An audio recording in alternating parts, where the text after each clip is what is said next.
Hello students, आज हम लोग क्लास 8 के चैप्टर 5 का पार्ट 2 शुरू करने जा रहे हैं, जिसमें हम लोग आगे के टॉपिक्स को कवर करेंगे। So let's start this topic.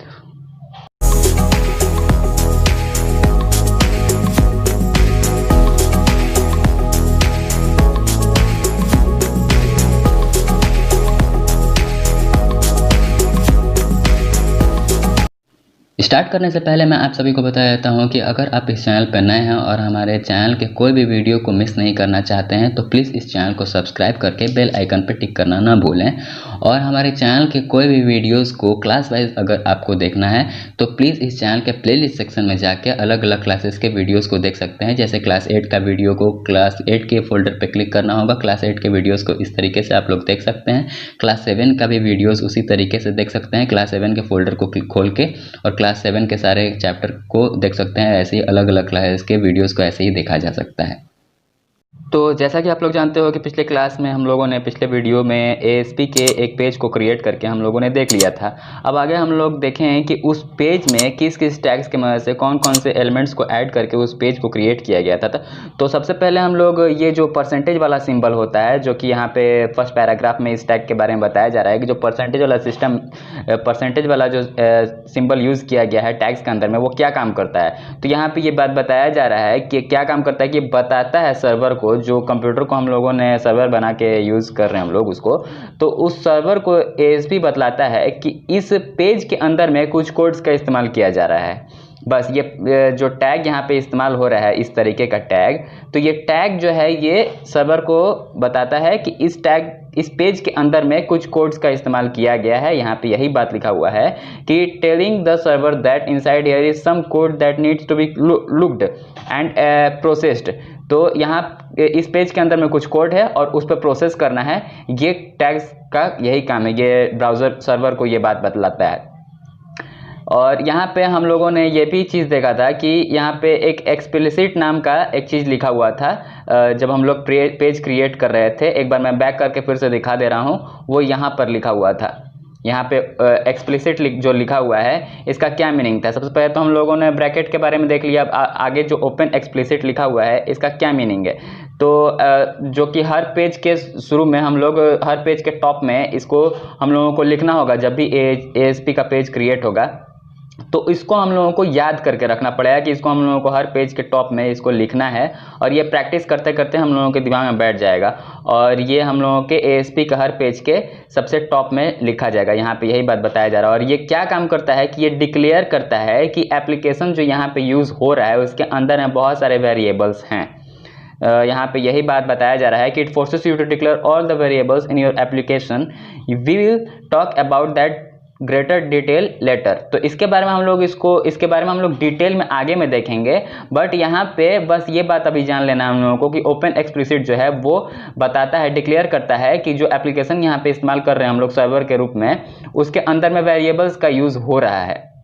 और इससे क्या होगा कि इस पेज को रन कराने में, डिबग कराने में कोई प्रॉब्लम नहीं आएगी ये एक्सप्लिसिट की मदद से। तो इसके बारे में हम लोग डिटेल में देखेंगे अगर आप सभी को नहीं समझ में आ रहा है तो। अब आगे देखते हैं कि इस तरीके का लाइन भी लिखा हुआ था हम लोगों के पेज में। एक बार मैं बैक करके फिर से दिखा दे रहा हूँ इसको भी।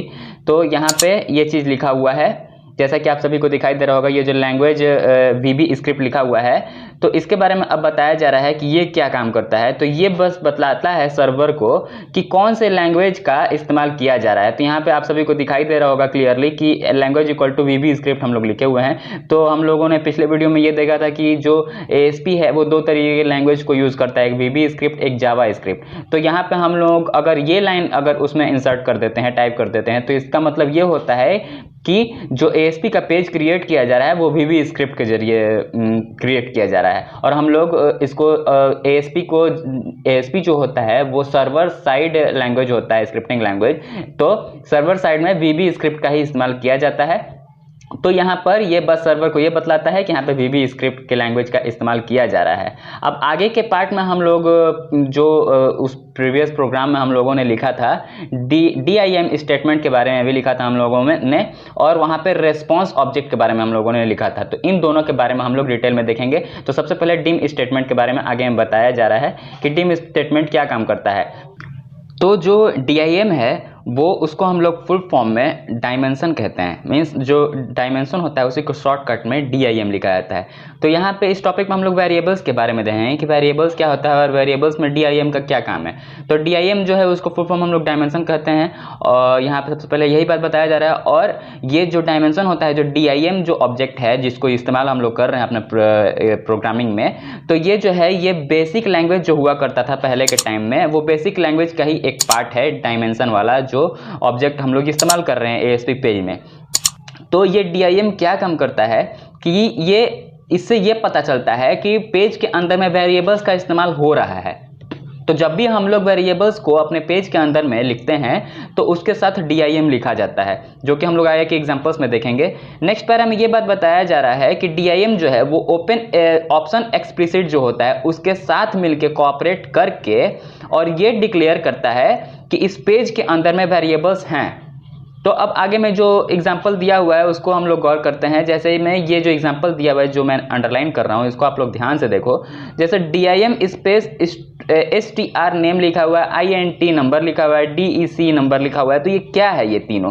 तो ये तीनों जो है ये शो कर रहा है कि हम लोग जो नाम इसके अंदर में इस पेज में डालेंगे तो जब भी क्लाइंट कंप्यूटर में ये पेज जाके खुलेगा तो वहाँ पे वो क्या करेगा कि वहाँ पे नाम उस यूज़र का नाम एंटर करने के लिए दिखाएगा या नंबर एंटर करने के लिए मांगेगा, या तो हम लोग इसी पेज के अंदर में कोई नाम अगर लिख देते हैं। तो जैसे कि अगर हम लोगों को एक नाम लिखना है रोहित, तो उसके लिए हम लोगों को क्या करना पड़ेगा कि ये STR नेम जो लिखा हुआ है इसको लिख के STR नेम लिख के और फिर इक्वल टू में हम लोगों को इक्वल टू करके वो रोहित नाम लिखना पड़ेगा। तो इससे ये पता चलता है कि ये जो हम लोगों को अगर कोई नाम लिखना है तो उसके लिए ये वाला वेरिएबल का इस्तेमाल किया जाता है। तो वेरिएबल क्या होता है? तो वेरिएबल यही होता है जो कि यूज़र अगर अपने कंप्यूटर में बैठेगा तो वहाँ पे उसके हिसाब से वो नाम उसके सामने दिखाई देगा, या तो उस यूज़र का नाम एंटर करने के लिए पूछेगा। तो हम लोग अगर टेक्स्ट का इस्तेमाल करते हैं तो वहाँ पे STR नेम जो होता है वो यूज़ होता है। तो अभी आप सभी को क्लियर नहीं हो पाएगा, बस आप लोग अभी इसको ध्यान से सुनते जाओ जो मैं बता रहा हूँ। DIM स्ट्रिंग नेम और INT नंबर, DEC नंबर ये क्या है उसके बारे में यहाँ पे दिया हुआ है डिटेल में, ये क्या चीज़ है। तो यहाँ पे 3 वेरिएबल्स का इस्तेमाल हो रहा है। जैसे कि मैं बता रहा हूँ ये तीनों जो है STR नेम, INT नंबर और DEC नंबर, ये तीनों वेरिएबल्स हैं जिसमें हम लोग नाम और नंबर का इस्तेमाल करके इसके अंदर में हम लोग अपने पेज को क्रिएट करेंगे। तो यहाँ पे वेरिएबल्स जो है वो रेडी हो गया है हमारे ASP पेज में इंसर्ट होने के लिए।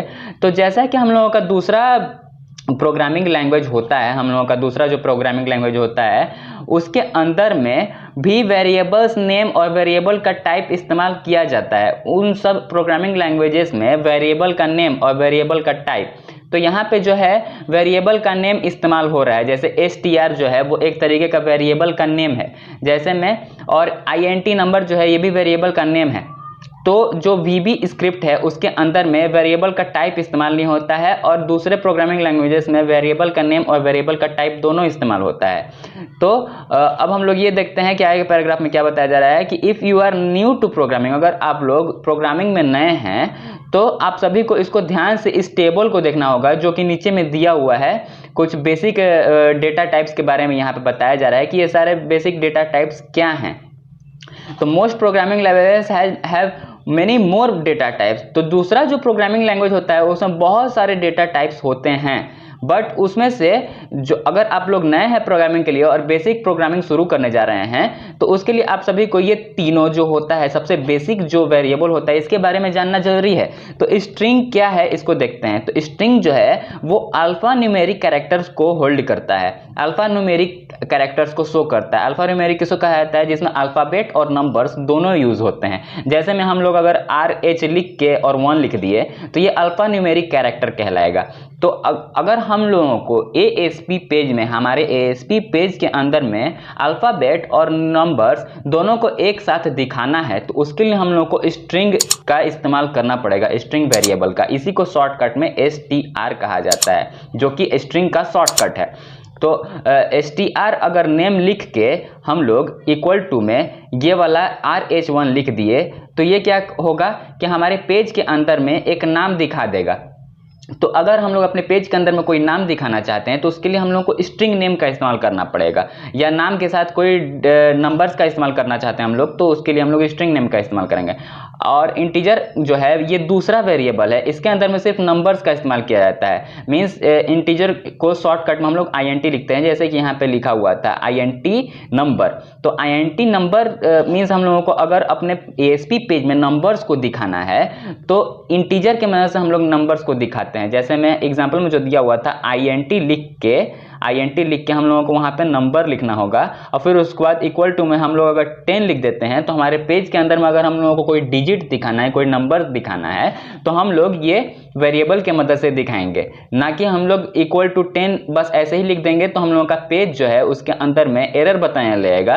तो अगर हम लोग अपना पेज के अंदर में नंबर दिखाना चाहते हैं तो उसके लिए INT नंबर इक्वल टू 10 लिखना पड़ेगा। और अगर हम लोग नाम दिखाना चाहते हैं तो स्ट्रिंग STR नेम लिख के इक्वल टू वो नाम लिखना पड़ेगा, तभी ये नाम जो है वो यूजर के कंप्यूटर में दिखाई देगा।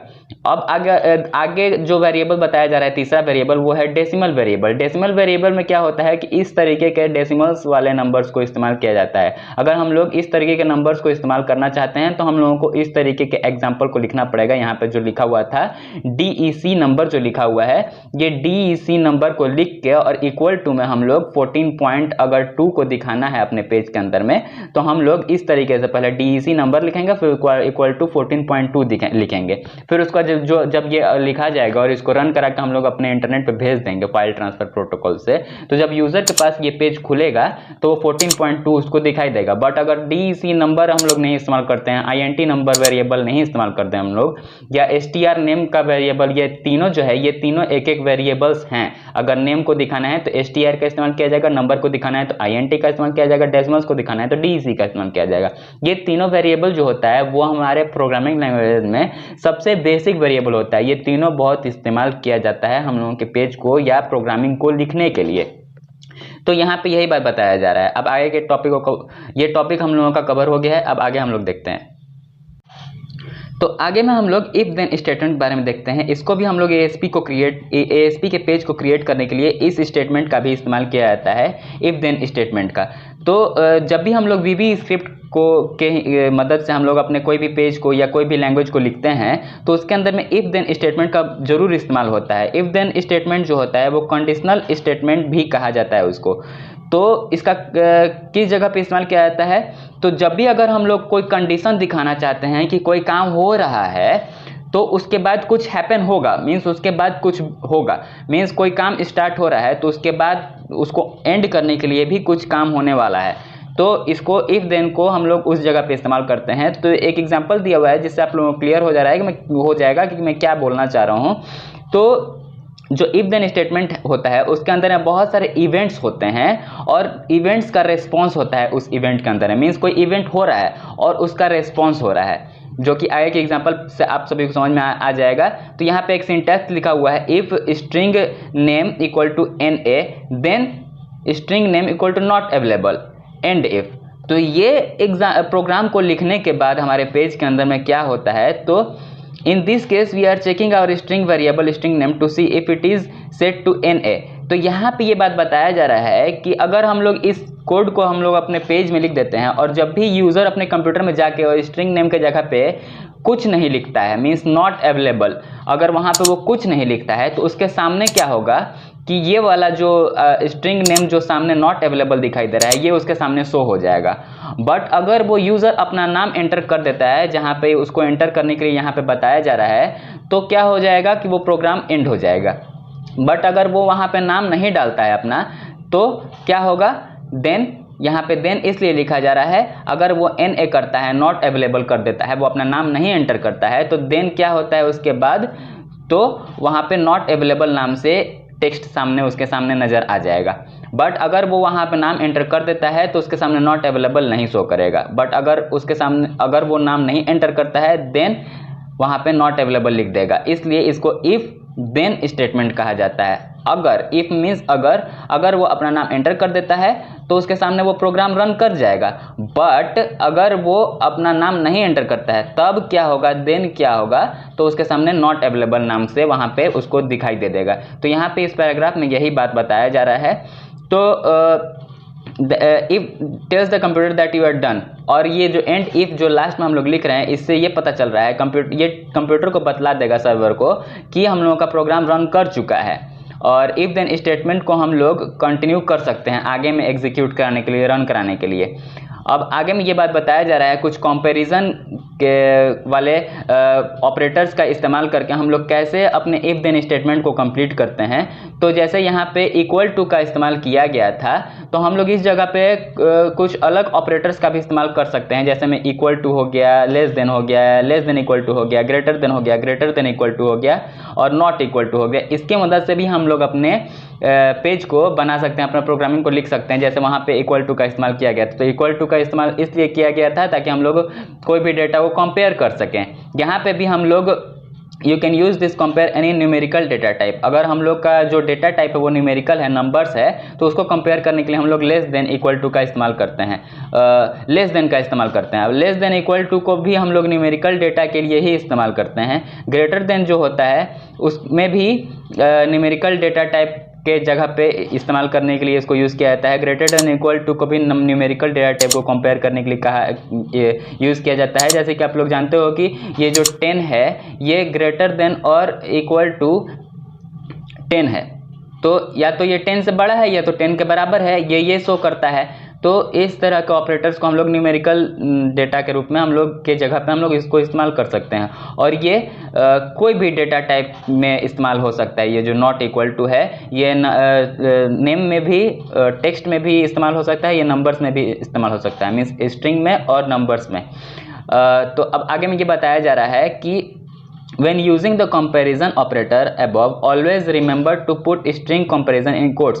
तो यहाँ पे ये बात बताया जा रहा है कि अगर हम लोग string का इस्तेमाल कर रहे हैं, मीन्स टेक्स्ट का इस्तेमाल कर रहे हैं, तो हम लोगों को string के सामने में इक्वल टू के बाद जो है वहाँ पे हम लोगों को कोट्स डालना होगा, इस तरीके का एपोस्ट्रॉफ डालना होगा, उसी के अंदर में हम लोगों को अपना नाम लिखना होगा। मीन्स स्ट्रिंग यहाँ पे हम लोग लिखेंगे और स्ट्रिंग नेम लिख के और इक्वल टू करके यहाँ पे हम लोगों को जो भी नाम लिखेंगे उसको एपोस्ट्रॉफ कोट्स के अंदर में लिखना होगा। बट अगर हम लोग न्यूमेरिकल कंपैरिजन कर रहे हैं तो वहाँ पे हम लोगों को कोट्स लिखने का कोई ज़रूरत नहीं है, ये वहाँ पे नहीं लिखाएगा। अगर हम लोग INT नंबर का इस्तेमाल कर रहे हैं हम लोग, तो INTA लिख के हम लोगों को एपोस्ट्रॉफ डालने का कोई ज़रूरत नहीं है, यहाँ पे हम लोग डायरेक्टली नंबर डाल सकते हैं 5। तो यहाँ पे यही बात बताया जा रहा है। अब आगे में अगर हम लोग एक से अधिक कंपैरिजन करना चाहते हैं तो उस जगह पे एल्स इफ का इस्तेमाल किया जाता है। तो एल्स इफ जो होता है वो अलाउ करता है सेवरल कंपैरिजन को, बहुत सारे कंपैरिजन को एक साथ करने में। जैसे कि यहाँ पे एक एग्जांपल दिखाया जा रहा है, इससे हम लोग बहुत सारे कंपैरिजन को एक साथ कर रहे हैं। जैसे कि यहाँ पे शुरू किया जा रहा है इफ अगर इंटीजर जो स्कोर है, यहाँ पे एक बच्चे का मार्क्स के बारे में बताया जा रहा है, जो स्कूल में जो बच्चों का जो रिजल्ट शो किया जाता है। तो अगर उस बच्चे का 90 से ऊपर अगर अबव अगर नंबर आ जाता है तो उसको क्या ग्रेड दिया जाएगा, ए। अगर उसको 80 से ऊपर मार्क्स आ गया है तो उसको ग्रेड बी आएगा। अगर उसका 70 से ऊपर नंबर आ जा रहा है तो उसको ग्रेड सी दिया जाएगा। और अगर 60 से ऊपर अगर उसका नंबर आया है तो उसको ग्रेड डी दिया जाएगा, फिर उसके बाद एंड हो जाएगा। मीन्स अगर कोई बच्चा है और उसका नंबर अगर 75 आया है तो वो वहाँ पे इंसर्ट करेगा 75 और उसके सामने क्या ग्रेड दिखाएगा, उसके सामने सी ग्रेड दिखाएगा। मीन्स अगर कोई इंटीजर 70 से ऊपर रहेगा तो उसका ग्रेड होगा सी। अगर कोई इंटीजर, कोई नंबर, इंटीजर नंबरों कहा जा सकता है, अगर कोई इंटीजर 80 से ऊपर है, मीन्स अगर कोई बच्चे का 82 नंबर आया है तो उसका ग्रेड उसके सामने में बी दिखाई देगा। तो ये कैसे काम करता है, ये आप लोग प्रोग्राम को अपने कंप्यूटर में लिखोगे और उसको रन कराओगे तो ये इसका रिजल्ट इस तरीके से आएगा। अगर हम लोग ये प्रोग्राम को लिख देते हैं और यूज़र इस प्रोग्राम को, इस पेज को बाद में खोलता है और वहाँ पे उसके सामने पूछेगा कि व्हाट इज़ योर मार्क्स, तो वो जैसे ही अपना मार्क्स एंटर करेगा, मान लो कि उसका मार्क्स 96 है, तो वो जैसे ही 96 मार्क्स एंटर करेगा तो उसके सामने ये वाला रिजल्ट सामने आएगा, ए। उसके सामने लिख के आएगा कि योर ग्रेड इज़ ए। और अगर उसका 85 है या 82 है तो वो 82 जैसे एंटर करेगा तो उसके सामने उसका ग्रेड बी सामने नज़र आएगा। तो उम्मीद करता हूँ कि आप सभी को ये समझ में आ गया होगा। अगर नहीं समझ में आया तो इस वीडियो को फिर से आप लोग बैक करके देख सकते हो। और इसी के साथ हम लोगों का आज का टॉपिक भी कंप्लीट हो गया है। That's all for today. Have a good day. Thank you.